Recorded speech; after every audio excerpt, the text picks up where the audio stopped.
Epidemic. Merriam-Webster's dictionary defines the word to mean tending to affect a disproportionately large number of individuals within a population at the same time, characterized by widespread growth. Although this dictionary definition is not necessarily what the general population thinks of when they hear the word epidemic. They think of something bad, of disease, of widespread panic, death, and entire populations wiped out by the contagion. Those were the most common phrases and words I received out of a poll of 100 people, ages ranging from 17 to 70. With a word which colloquial implications inspire such fear and anxiety, there becomes a moral obligation in its usage. But is this moral obligation being upheld? Health Organization says we're now at a level 5 in terms of the threat. By their definition, that means that a pandemic or epidemic over a wide geographic area is now imminent. Could a worldwide plague have on countries struggling? Ebola alert. Fast-growing Ebola outbreak. One of the most feared and deadly diseases on Earth. The U.S. media's presentation of the advancement of a contagion plays upon the cognitive dissonance amongst citizens' fears of disease in order to fill its airtime and bolster ratings. It is these expectation and selection biases employed by the U.S. media that inflates the contagion to a plague-like status. The media's overusage of the word epidemic and overall disregard for the welfare of its viewers has led to a number of negative ramifications upon schools, transportation, and patient care. For in 2009 supposed swine flu epidemic, 6 schools were shut down out of fear of the disease.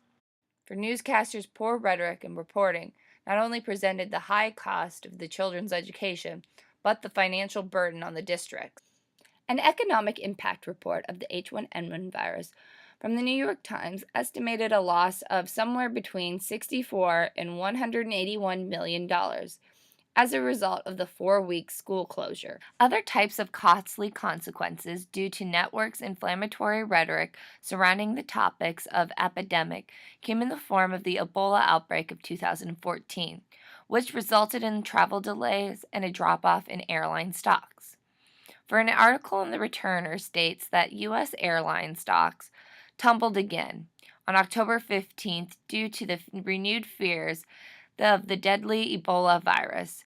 The crash in stocks is a direct result of the irresponsible rhetoric of newscasters like Fox News' Bill O'Reilly, who pushes for travel bans, advising his viewers to stay off the deadly Ebola-filled airplanes, yet he is wrong in doing so. A person cannot contract Ebola through airborne contact, only through contact with an infected person's fluids. His misrepresentation of facts to the populace is one of the reasons why American patient care is in such a dreadful state. As a hospital worker, I've seen patient wait time increase by nearly 30%. This, in my opinion, is largely due to patients' fear, for they stop at the desk, shooting off lines of questions about Ebola, misinformation they have heard on the news media. But what can be done to solve this problem? There needs to be a level of accountability. I'm not saying that freedom of the press should be taken away, but the news media outlets must be held accountable for their actions.